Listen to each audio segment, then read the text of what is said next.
શ્રાવણ વદ પાંચમના દિવસે નાગપાંચમ ઉજવવામાં આવે છે। નાગપાંચમની સરળ વિધિ આપણે આજે આ વિડીયોમાં જોઈશું। સવારે વહેલા ઉઠી સ્નાન કરી સ્વચ્છ કપડાં પહેરી અને જે જગ્યાએ નાગદેવતાની પૂજા કરવાની હોય તે જગ્યાને સાફ કરી ત્યાર પછી નાગદેવતાનું ચિત્ર બનાવવું।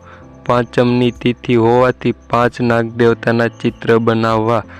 કાજળનો ઉપયોગ કરીને ચિત્ર બનાવવું ઉપરાંત પેન્સિલવાળી કાજળનો પણ ઉપયોગ કરી શકીએ છીએ અને ડબ્બીવાળી કાજળનો પણ ઉપયોગ કરી શકીએ છીએ। મિત્રો, આ રીતે નાગદેવતાના ચિત્ર બનાવવા રસોડાની ટાઇલ્સ ઉપર ચિત્ર બનાવવા જેથી અગવડતા ના પડે। આ ઉપરાંત તમે કાગળ ઉપર પણ બનાવી શકો છો અને જો મિત્રો તમે કોરા કાગળ ઉપર કે પછી લોટના નાગદેવતા બનાવો છો તો તમારે તેનું વિસર્જન કરવું પડે છે। તેથી ટાઇલ્સ ઉપર નાગદેવતાનું ચિત્ર બનાવવું વધારે અનુકૂળ રહેશે।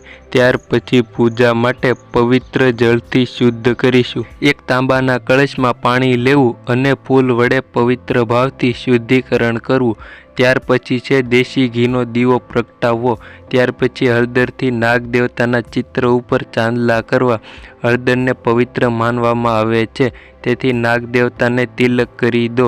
ત્યાર પછી મિત્રો કંકુથી તિલક કરવું અને નાગદેવતાને વસ્ત્ર સ્વરૂપે નાળા શેરડી અર્પણ કરી દેવી અને પૂજામાં પુષ્પ હોવું જરૂરી છે, કારણ કે નાગદેવતાને ખુશ્બુ વધારે પ્રિય હોવાથી જરૂરથી પુષ્પ અર્પણ કરવા। જે પણ ફૂલ તમને મળે તે અર્પણ કરવા અને ત્યાર પછી નાગપાંચમના દિવસે બાજરીની કુલર નાગદેવતાને ધરવાની છે।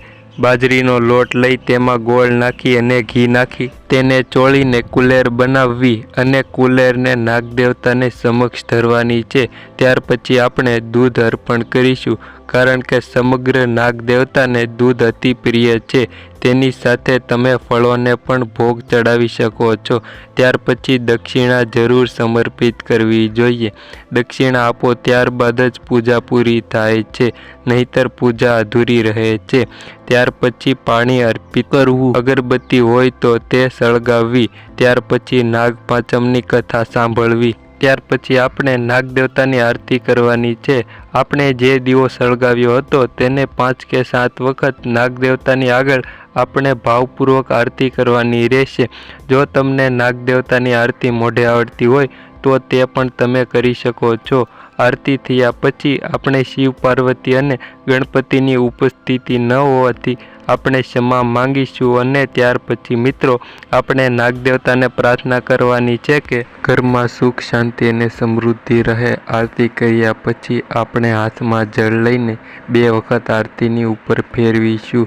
તો આ રીતે આપણી નાગપાંચમની પૂજા પૂરી થઈ જશે।